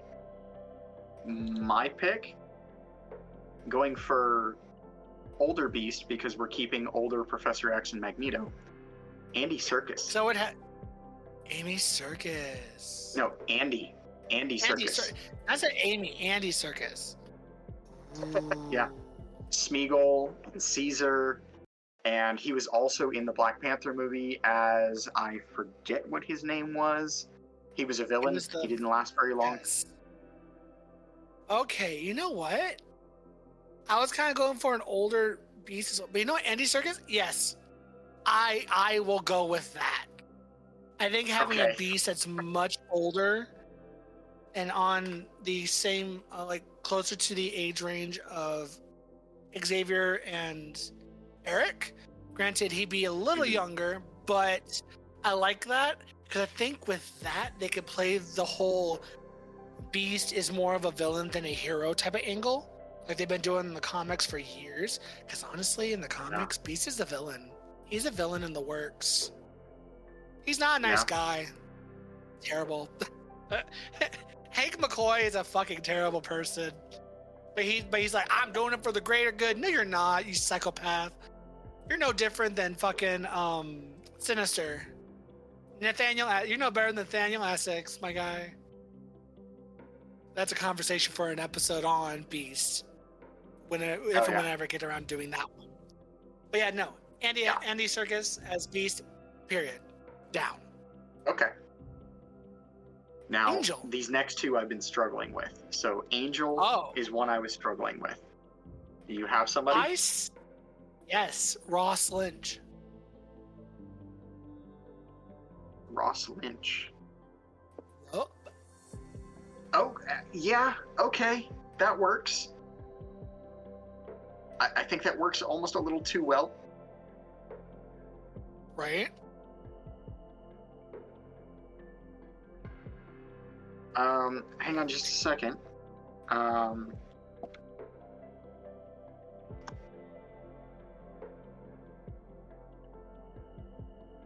I have an argument, but it's not a strong one. What's that? Jamie Campbell Bower. Jamie Campbell. He played Vecna in Stranger Things. Or yeah. Ooh. But I think Ross Lynch is the better pick for that one. He looks cleaner. In a way, he looks like there's something about like his acting energy. He's more peppy, where Jamie Campbell Bower is more edgy. And I think that for Angel, you need pep. Yeah. Agreed. You need pep, and then... No, yeah. Agreed. I think that, Ross Lynch is the better pick for that one. Sorry, Jamie. It'd be interesting to see Ross Lynch play a peppy, happy-go-lucky rich boy, and then turn him into Archangel, and have him play a more dark, edgy character that he turns into. Oh, I think that'd be real good. Now, Iceman. Originally played by Shawn Ashmore. Yup. Bobby Bobby Drake. Now, I've been struggling a bit with Bobby because I purposely am trying to find a gay actor because Bobby is a homosexual. Especially in recent years. And they've been kind of playing up to it this whole time in the comics since like the 60s, but they never were able to do it until relatively within the last 20 or so years, where he actually came out as a gay man. I originally chose David Corn and Sweat. He's from Stranger Things. Corn Sweet? Yes. No, he's not from Stranger Things. Never mind. Not from Stranger Things. He's from Pearl. He's gonna be the new Superman. But I'm like, I went off a look wise for him. And I'm like, he looks like he'd be a Bob. But I'm like, I want a gay actor, so I'm trying to look up. So I've been looking up actors that are gay to play this role. Because if I was to bring back Bobby, I'd want him to go through the whole story coming out. Stay true to the character. Yeah, you stay true to the character. As well, they always should, but they, for whatever reason, Hollywood seems to be struggling with that and have been for like decades. My friends and I have a joke that there should be an official career in the movie industry called a lore junkie, and their entire job is when they sit in the boardroom and they're discussing the next script, and somebody goes, well, what if we didn't do it like this? And their whole job is to get up, grab the source material book, and smack them across the head with it and go, no. Right. I have a pick. But, okay. Miles Hetzer? That's his name. I sent you a message. He's from 13 Reasons Why, Nerve, Love Simon. He's more so an unknown. I wouldn't say he's an unknown, but he hasn't done anything huge like this. But he has the look. He does. I think he really does. He can easily have the look of Bobby. Just give him blonde hair, smack either. He's kind of already halfway there. Yeah. I went and make him a little more blonde, and going through the whole. And I think he could play the whole storyline of like a closeted gay man coming out. Yeah. Okay. I like that pick. That was one I was struggling with. I think it's Miles Heiser. I think for those of you guys listening that want to look for this one, I think it's Miles Heiser. All right. Now the biggest one, yes, that's my biggest struggle bus right now. Okay, I actually have. I may be able to save you here. I have two. You have two. Okay, which two? I have two. Denai Guerrera and Letitia Wright. Both of them were in Black Panther. I'm gonna butcher her name, so I need to let's see. Black Panther.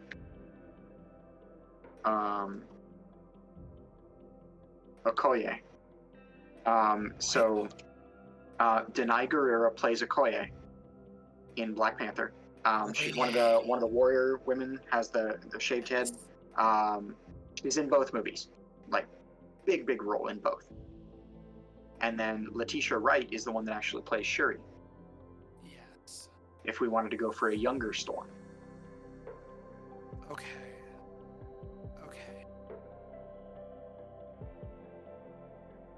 I will go with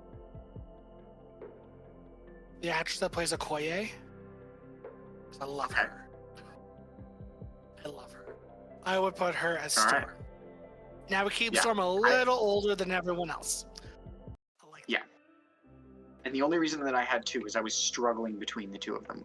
I think they both would be good fits for Storm. Mm-hmm. I just didn't know, do we want to go for an older Storm or a younger Storm? Either way, we're in the clear.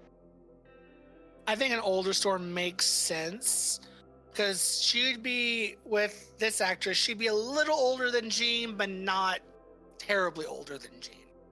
Because Right. Jean and her, because Storm came in, but a little before Jean did. So there's a little bit of an age gap, but it's not. But this isn't enough to.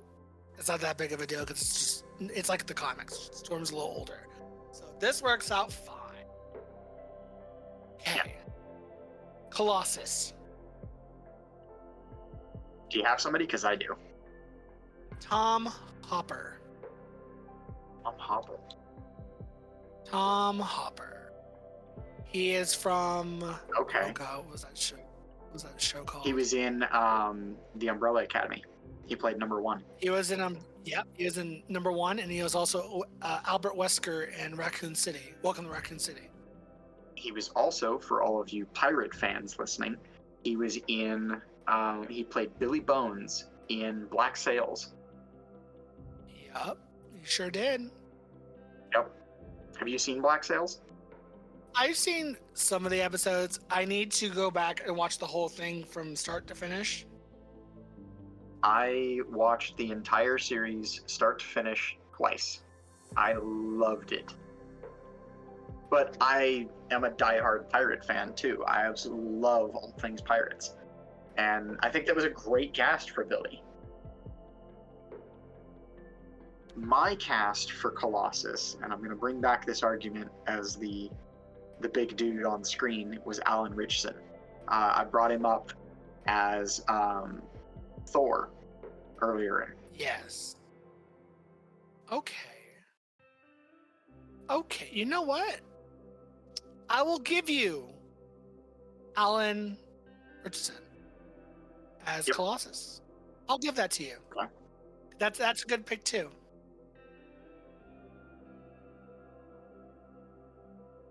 Got him. Now we get into the fun. My favorite character. Rogue. Rogue. I grew up wanting to watch X-Men just to see what Rogue was going to do next. I loved her character. I loved her power.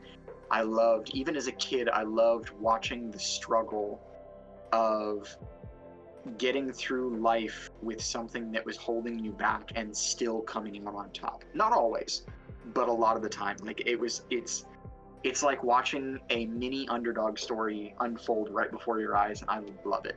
So Rogue, I do have a pick. I'm going to say Maisie Williams. Oh, Maisie Williams. Okay. Mm-hmm. A bit of a younger Rogue, but Rogue, from what I remember, is also one of the younger X-Men members anyways. So I think this works.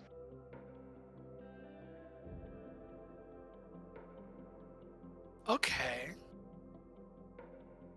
Maisie Williams. All right. She was in Game of Thrones, New Mutants. Okay.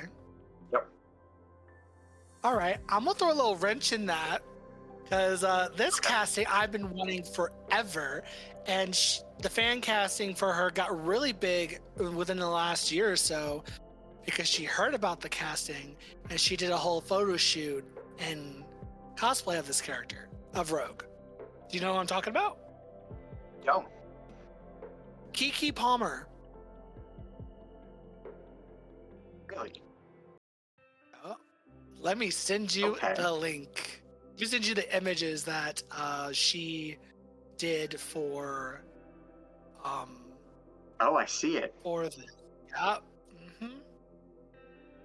Because people are talking about characters of casting, and people are like Rogue, and people are like, why would you cast a black actress as Rogue? And they're like, one, Rogue's skin color doesn't really correlate to her story that much, really, at all. She's just an adopted child that has a Louisianan accent. Keke Palmer can do that accent, no problem. Yeah. And I think she has the acting chops and the look. She can nail down the look of it. So I'm like, I've always wanted Keke Palmer as Rogue, personally. Okay, I'll give you that one. I like this one better than Maisie Williams. I will be bringing her back though, but I like Keke Palmer better. I think this is a good fit. Yeah. Oh, most definitely. Oh, love it. When she actually did the costumes of it, I'm like, Marvel, Kevin Feige, you better I'm call looking at it her right up. now. You better call her I'm- up and get her. Yeah. No, I think that works. Okay. So Kiki Palmer as Rogue. All Next right. up, My other favorite character, Gambit. Gambit. Gambit's Now- a bit of a hard sell. I can't say the actor's name, so I'm not even gonna try. I sent you the name. I'm gonna pop it into good old Google and see what it says. He was on Oh. Stranger Things. Dacre Montgomery. Yeah. Okay. Funniest thing about this, he was my pick too. Really? He really was. Dacre Palmer hell yeah. as Gambit. I had a second one, but it would Dacre mean we Montgomery. get a bit of an yeah. What did I say? You said Palmer. Sorry, I'm still thinking of Kiki Palmer. I was blown Yeah. away by that pick. Anyways, no. Dacre Montgomery as Gambit would be a great fit. I did have another option, but it would require us to go for a bit of an older Gambit and at the same time put our faith in a voice actor who doesn't see a lot of screen time but has. Who? And we're going to go with Dacre Montgomery, but it was Matthew Mercer. Matthew Mercer. Matthew Mercer, Okay. the DM of Critical Role. And the reason I say this is in the most recent campaign, Campaign 3, about almost a year ago, they did a Halloween episode where everyone dressed as X-Men, and Matt blew it out of the water with his Gambit costume. He did Okay, everything, I see right down to the contacts. I see it. Okay. Yeah. It's really cool. And for those of you guys that don't know, he actually does, or not anymore, but did do some live action acting for a 5-movie series. He was only in the last 4, not the first one, called Mythica, where he plays the Necromancer. That's literally his name, the Necromancer.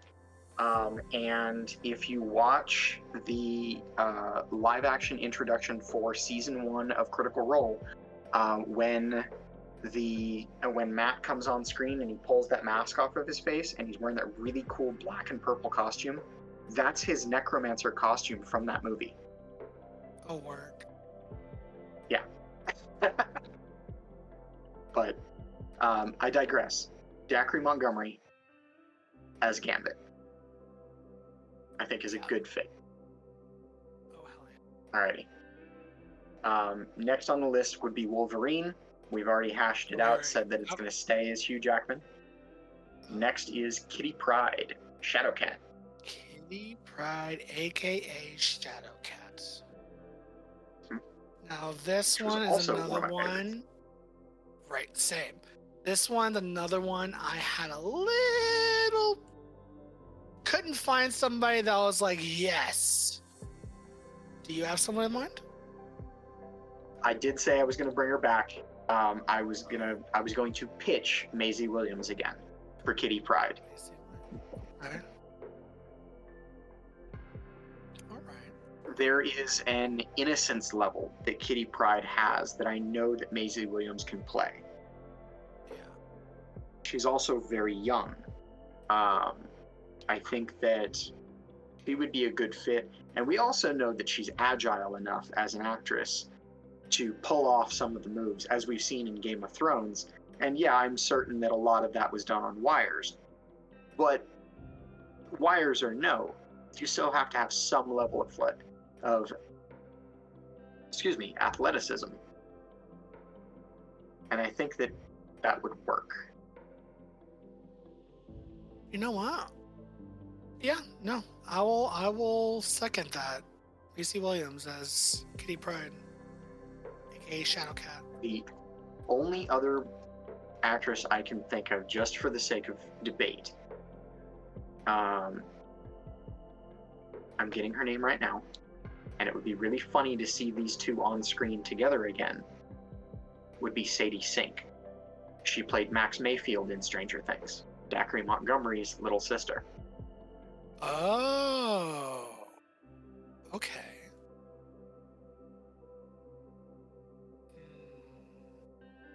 No, I'll go with Macy.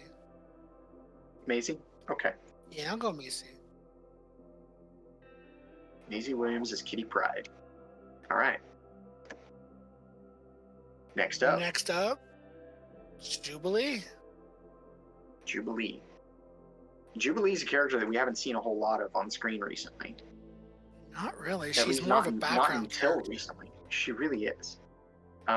She And it's does a shame have. because she's a big role in the shows. She is.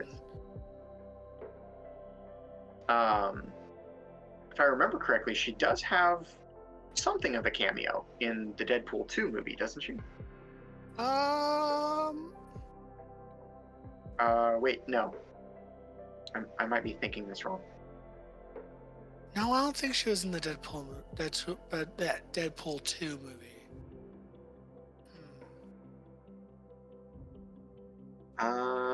No, she is. Played Oh, by. she is? Yeah. She's in.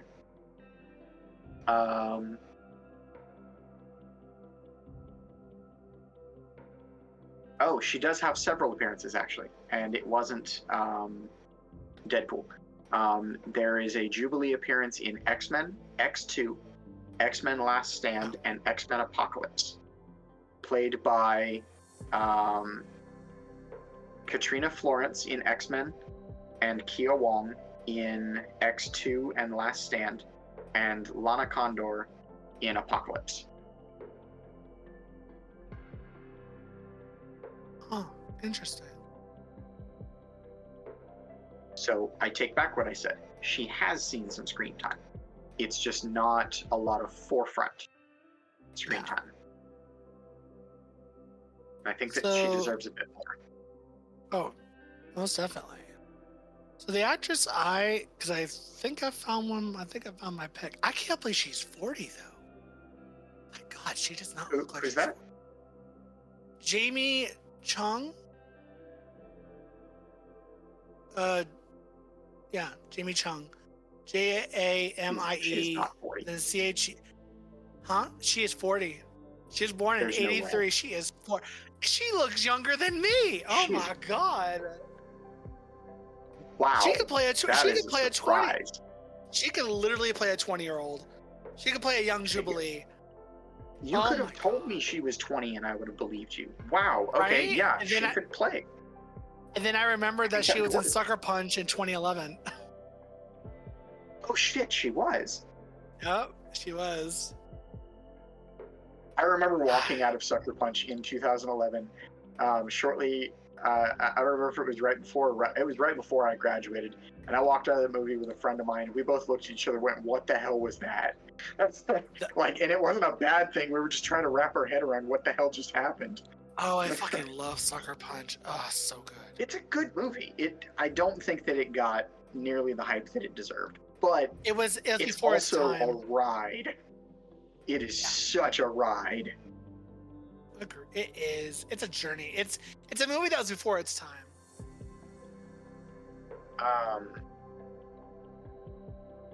Let's see.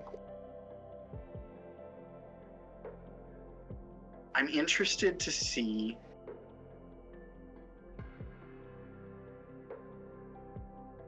Okay, I'm probably going to butcher her name. Shioli Kutsuna. She plays Yukio in Deadpool 2. Okay, yeah. I know you're talking about. Negasonic Teenage Warhead, her girlfriend, Yeah. Yukio, I think would be a good fit for Jubilee also. Ooh, that'd be a fun pick. Ooh. I'm fine with either or. You can pick. I'm going to go with Shioli. Okay. I think that yeah. We already know that she's good with comic book roles, so I think that works. All right, man. Last one, Mystique. Mystique. which admittedly could be played by 30 different people at one time and it wouldn't make a lick of difference. But Exactly. we gotta pick one. Who's the main Mystique? I am down to 2. You're down to 2. 2 picks. I think I've got 1. I got 2 picks Go to ahead. potentially be Rogue's adopted mother. Okay. Margot Robbie Okay. or oh my god, I drew a blank. Oh my god, what is her name? Oh my god, Mila Kunis. Okay. I think I'm gonna Lean towards Margot. Lean towards Margot? Okay. I'm Lean gonna towards go Margot. the other direction, Oh. and I'm gonna say Morena Baccarin plays Vanessa in Deadpool. Oh, that would be. That would add a layer to that. And again, Because Deadpool we be already like, know that you she's look cool like with- someone I know. Oh yeah, absolutely. Oh. There would be so many fourth wall breaks. Can you imagine Deadpool hitting on Oh Mystique and my it just God. not going through? That would be funny. And with a You know character like what? Deadpool, it makes this game so much more fun because we know there would be fourth wall breaks. Yes. Oh, I'm not mad at that. I like that. I will second that. All right, Morena Baccarin. Yep. All right. We've got our casts. All right, so just to remind everybody, Iron Man, played by Robert Downey Jr., Thor, Alexander Ludwig, Hulk, or Bruce Banner, Pedro Pascal, Black Widow, Florence Pugh, Hawkeye, Jensen Ackles, Captain Marvel, Annabelle Wallis, Star-Lord, Dylan O'Brien, Black Panther, stays the same, Chadwick Boseman, Vision, Jude Law, Scarlet Witch, Gratella Branquis. I probably said that wrong and I apologize. Doctor Strange is going to stay as Benedict Cumberbatch. Ant-Man becomes Joseph Gordon-Levitt. The Wasp, Mary Elizabeth Winstead. Spider-Man, Noah Schnapp. Falcon, Michael B. Jordan. Winter Soldier, Robert Pattinson. War Machine, Anthony Mackie. Nick Fury stays the same. We gotta have our Samuel L. Jackson. Nebula is Sophie Turner. Quicksilver, Nicholas Hoult. Captain America, Henry Cavill. And then for X-Men, we have Professor X and Magneto staying as Patrick Stewart and Ian McKellen, respectively. Scott Summers, Taron Egerton. Jean Grey, Elizabeth Gillies. Beast, Andy Serkis. Angel, Ross Lynch. Iceman is Miles Heiser. Storm, Denai Guerrera. I'm sorry, I keep butchering these. Colossus, Alan Richson. Rogue, Kiki Palmer. Gambit, Dacre Montgomery. Wolverine stays as Hugh Jackman. I almost said Hugh Grant. Kitty Pryde is Maisie Williams. Jubilee is Shioli Kutsuna. And Mystique is Morena Baccarin. I think we did good. I'm pretty happy with that list. Throwing a little extra for a lesbian lover with Mystique. Destiny, played by my throw-in for that is Jessica Lange. Jessica Because Lange. Destiny is an old woman. Jessica Lange, because technically Destiny is an old woman until she's revived in the current age.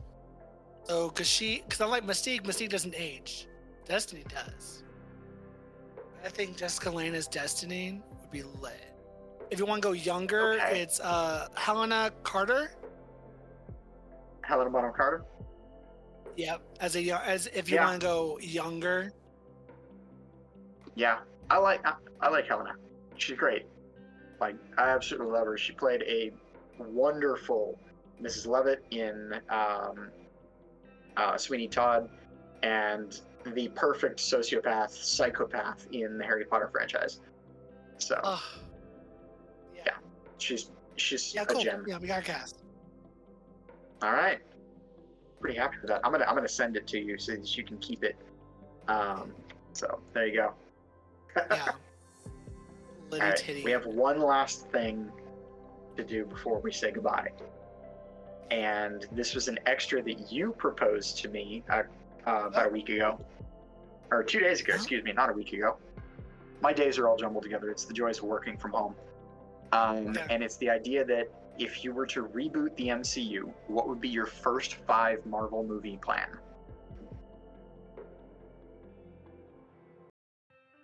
I think I have my first 3. Okay. Okay. Okay. I'll let you go first in your first 3. I would start off, and this came from the video, and I agree. I would start off with a Fantastic Four, Agreed. and That was then my first one. I would go into, again from the video, I would go with Spider-Man origin story. I think that I would branch into a Spider-Man Fantastic Four merge movie, because there was a very short period of time where Spider-Man attempted to join the Fantastic Four. He did. And That's right. we could lean into potentially some Venom, Okay. and then back away from all of that and go into Captain America. That would be my first. That 1, 2, 3, 4. That's my first 4 movies. My 5th, I would go into a probably Thor. And from that moment forward, I would make sure that Thor was not a comedic character anymore. Because I'm very upset with what they're doing with him right now. Okay. All right. Okay. And My that's just in first. the interest of staying away from the Iron Man 1, 2, 3 in quick succession. But definitely Yeah. Iron Man would be up there pretty close. Yeah, most definitely. I think with mine, again, like the video, Fantastic Four would have to be the starting point, of course. Okay. And Good family the friendly movie. Fantastic, hell yeah. And with the Fantastic Four, give hints to Stark Industries, Iron Man. Kind of plant the seeds for Tony Stark, like he's there in the world, but he's not Iron Man yet. Then for the Okay, Fantastic yeah, Four, that makes sense. then go from the Fantastic Four, go to Spider-Man, of course. Because Spider-Man can Okay. introduce a lot of the street heroes like Kingpin, Daredevil, all that. Yeah. Starting Ooh, point. yeah. After that, the Hulk. Okay. And I say the Hulk because we can also plant seeds to the Hulk with the Fantastic Four about Bruce Banner. And the Hulk, we'll say we could have it where in this one, he's trying to figure out what's going on because he doesn't know that he Hulks out. And then have the Fantastic Four come in, like guest star in the movie, and they fight the Hulk. And that's where Bruce Banner figures out that he's the monster of all this. To turn the Hulk into much more of I make it more of a horror than a superhero, because I make it where Bruce doesn't know he's the monster, but he knows something is wrong with him. He just doesn't know what it is. And when he sleeps is when the Hulk wakes up and does his destruction. And then he wakes up. No, even better. When Bruce sleeps, Hulk takes over, does all the wreckage, and then Bruce wakes up and these random spots all over the place. And then he goes looking for help. And he goes to Reed Richards because they were once college friends. I'll say they could be like college friends, or depending on who we get to play Reed, who do we have as Hulk? No, they'd be colleagues.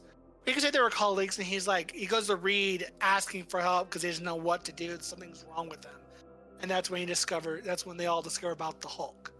That the accident he was in made him a split personality into this monster known as the Hulk.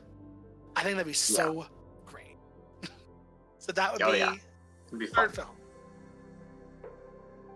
And then the fourth film, Iron Man. Okay. The introduction to Tony Stark as he becomes Iron Man. Again, we can have Tony pop up at the Hulk, because maybe the Hulk first went to Tony, and Tony's like, that's out of my expertise. Tony might have been the first person he went to. And then when that didn't work, he went to Reed. So maybe we can already kind of be predisposed to this take on Tony. And the fifth film will be Tony, or that'll be fourth. Sorry, the fourth film will be Tony. Right? Fantastic Four, Spider-Man, Okay. Hulk, Tony, Iron Man. And then after Iron Man, with Iron Man, we can have it with the story kind of give hints and nods to the Mandarin, or rename him, because they did that in the MCU, but rename the villain Mandarin, introduce magic, Doctor Strange, end out the top five, end out the top five with Doctor Strange. Okay. And then from I Doctor like that. Strange, Thor, and pick up with Thor with number 6 from Doctor Strange. Yeah, that would work. Okay. I like that. Yeah. Okay. Yeah. I think That's it. give me a lot to think about. But yeah, this has been a lot of fun. Oh, hell yeah. I think this is going to be one of the longest episodes I did so far. 2.5 hours. Almost, anyways. Yeah. Almost 2.5 hours. Yeah. Yeah. This is great. This is great. Like, because wasn't the Lantern Corps episode just over 2 hours also? I think it's me. Yeah, it you was gotta stop letting me on the show. I think it was just over 2 hours. Most of my episodes are around 2 hours, usually. Okay. I don't think I've had one just- yet. Think it back. I don't think I've had one yet that go over 2.5 yet. I don't think. I'll have to look, but I think this is going to be one of the longer episodes, which is perfectly fine because I love doing long episodes, so I have no issue Yeah, with that. absolutely. Yeah. Aside from your D&D episodes, I think that. Oh yeah. All right. So This has been I think fun. this is And oh, most definitely. sort of given me an entire like a surplus of actors to pull from my back pocket the next time I play this with my friends, which almost might be cheating, but It's not. That's okay. You just had you add more tools to your tool bag. I had let's see, what was his name?